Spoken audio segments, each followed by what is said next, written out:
joined by Helena Anderson from Ikigai Capital. Helena, thanks for joining today. Thank you for inviting me. You're very welcome. Should we start off? Do you want to just give us an overview of what Ikigai does? Sure. We set up Ikigai about 3 years ago off the back of my business partner and I's work in the finance industry, and previously I was also in the UK government. And the trend that we could see coming through was very much focused around zonal decarbonisation, city decarbonisation, whole region decarbonisation, and the early stages of looking at the solutions for hard-to-abate industries, whether that's airports, ports, core infrastructure like water and waste, logistics, where there was no single solution, no silver bullet. We needed a silver bucket. And so we decided with our finance backgrounds that what was important is that we looked at the bankability of various solutions that were coming through to optimize these assets and to create value for the stakeholders, so that it wasn't about altruism. It was about creating investment opportunities, because so often when you look at various professional organizations that are in the decarbonization space, they focus on producing a technical report. And what we wanted to do was focus on delivering investment plans and delivering real investment into regions and cities and industrial zones. Yeah. And so that's the majority of our work now, either acting for private investors or working for sub-regional governments, or at a higher regional level in terms of growth boards and that sort of thing. Or we work for the consumers themselves and work with them to decarbonize their operations and bring in the financing they need to make that happen. Okay. So with that brief and also with your background in UK government, you must have found watching COP quite an interesting thing taking place in Glasgow. Yeah, I felt for the COP26 president, I have to say. So did I at times. I thought he did quite a good job, actually. Yeah, but he was hampered by some very clever negotiations at the last minute, I suppose. Yes. Which is very frustrating for, I'm sure, particularly the least developed states that were so eloquent in their defense of accelerated action on climate change. Yeah. So what do you make of defenses like that then? Do you not have much sympathy for that defense that says you can't possibly ask us to phase out coal? The best we can do is to phase down. Well, obviously it depends on what you mean by phase down. We do a lot of work in carbon capture, and we're starting to do more work in co-firing of things like a green ammonia with coal. That's starting to be a transitionary technology that is viable. So I'm not a subscriber to, we have to instantly change overnight, because that makes industry uncompetitive and we put people out of business, and that doesn't help anyone. We need to create an environment for jobs growth and economic growth through green interventions. And where I lose sympathy is that there is a very weak case, I would say, for continuing operation of coal-fired power stations. And when you then add into an already weak economic case the additional capex and opex associated with carbon capture, post-combustion carbon capture, it makes a weak case really unfathomable. And so while a number of states protested at the idea that they would have to accelerate their investments into alternative solutions for industry and for baseload power, I just don't see that trade-off existing to the same extent as it would have, say, 5 or 6 years ago. Actually, if you want to be competitive in the global economy, you now have to recognize what's required of you when it comes to carbon constraints, and you have to try and monetize that by behaving differently. So that's why regional solutions make a lot of sense, because in a regional context, you can take a waste product like CO2 and you can convert it into a valuable product into the food and beverage industry, for example. And you can look at solutions that maybe on their own in a silo are not viable. Let's take hydrogen as an example. And you can look at all the different applications within the region in order to stack a series of revenues up to make a project financeable. And so it is hard work, collaboration. It is difficult bringing different partners together across regions. And I have more sympathy for India, I guess, in the discussions than I do for a centrally planned economy like China that already operates on that basis. Yeah. So I really struggle to understand the argument that this is not the most economically efficient outcome as well as the best outcome for the planet. Yeah. There were other outcomes at COP, but they were very much finance and investment focused, and there seemed to be a consensus among people, even if the politicians hadn't come together, but the financiers and the investors were all, going in the one direction. Do you think that's true? Yeah, I absolutely think that's true. Some are at a faster speed than others. And when you actually dig below the surface and try and understand what it is that is holding back investment, actually it's a very complex and understandable picture that arises.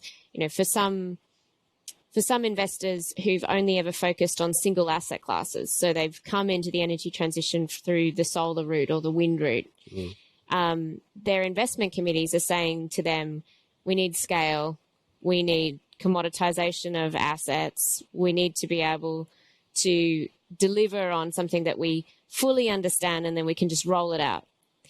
And the energy transition in some respects lends itself to that, very large offshore wind investment. But in other respects, it's very fragmented. It's very distributed. It takes with it the digital aspects to the energy sector, which mean, perhaps investing at a relatively small scale initially in order to reduce demand for energy before you then move on to larger infrastructure projects.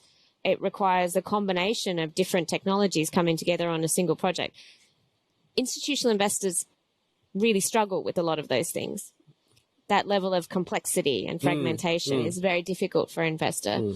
So it's not that they haven't got their head around the need to move towards addressing standard asset risk and investment in various different energy vectors and investing in decarbonized transport, etc.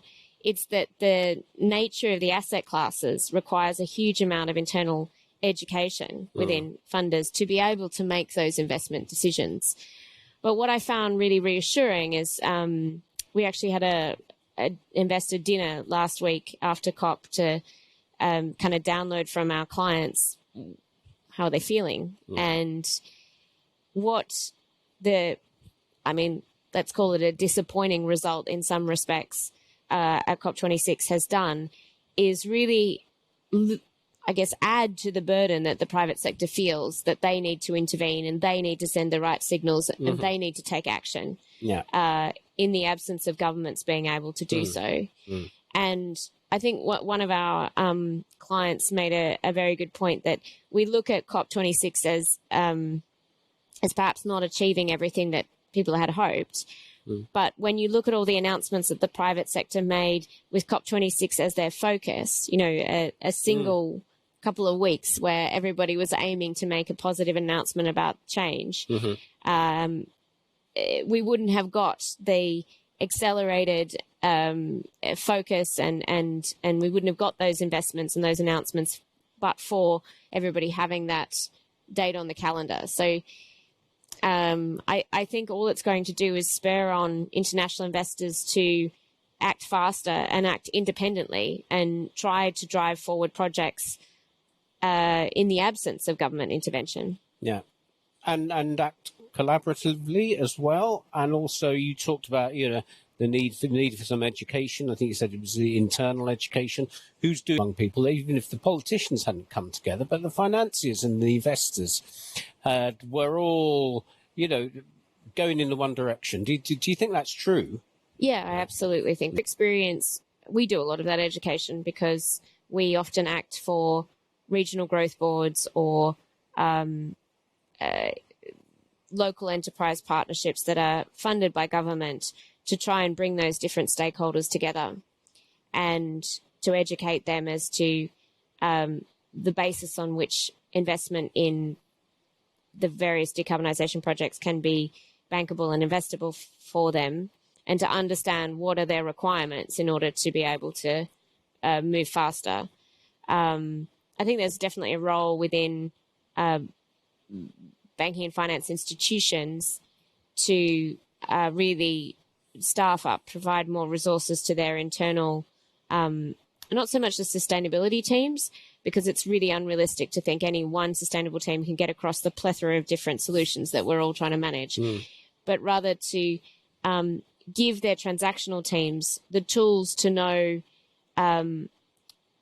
how they should think about, how they should work with their advisors, how they should engage with other members of the finance community to get their heads around where their particular segment of the market is going. It is totally unrealistic, in my view, to ask investment bankers to suddenly become experts in different forms of hydrogen or how carbon capture works in detail unless they're working on a specific transaction. And then people seem to put down those investors who aren't prepared to get into the finer points of sustainable development. But, for those of us I've spent 20 years in this industry and I'm still learning every day. So it's an unrealistic expectation. But to give them the tools to search out the resources they need when they need it is absolutely critical if you're going to have transactions that move forward on a decarbonised basis without points being dropped at the last minute in a transaction because maybe they don't make the most money. And that requires an understanding of the deal team, how to move forward in a decarbonised or net zero focused way. Yeah. And you talked there about, making the most money. And earlier you talked about, the size of investments and small investments. So, and there's a perception out there with some projects that the bigger they are, the more chance they have to succeed. Size is everything. But is it not for investments? Is it just more about finding your feet with and investing in something that you're comfortable with for a company that is looking to get into that green investment? I think it's a really great question. And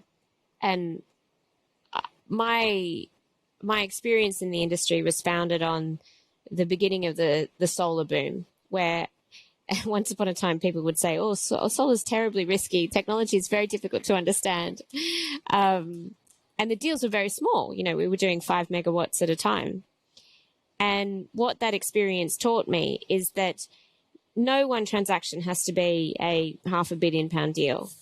What you have to demonstrate is the potential for scalability of those smaller deals, either as they become more commercially understood and more technically proven, they increase in scale, like wind has done, for example, or because actually what you need is a networked portfolio of the same assets. So you're commoditizing a project and you're rolling it out over a very large area or many, many consumers or multiple jurisdictions. And if you can scale up on that basis, even if you have relatively small assets as part of the base, then investors will be interested nonetheless. What matters is reducing transaction costs through commoditization and proving technology through replicability of that technology. Yeah. Helena, it's been great. Thank you very much for joining me today. Maybe we'll do this in a year's time after the next COP and see. Let's see if anything's changed. Indeed, if anything's changed. For the moment, thanks very much, Helena, for joining me. Thank you.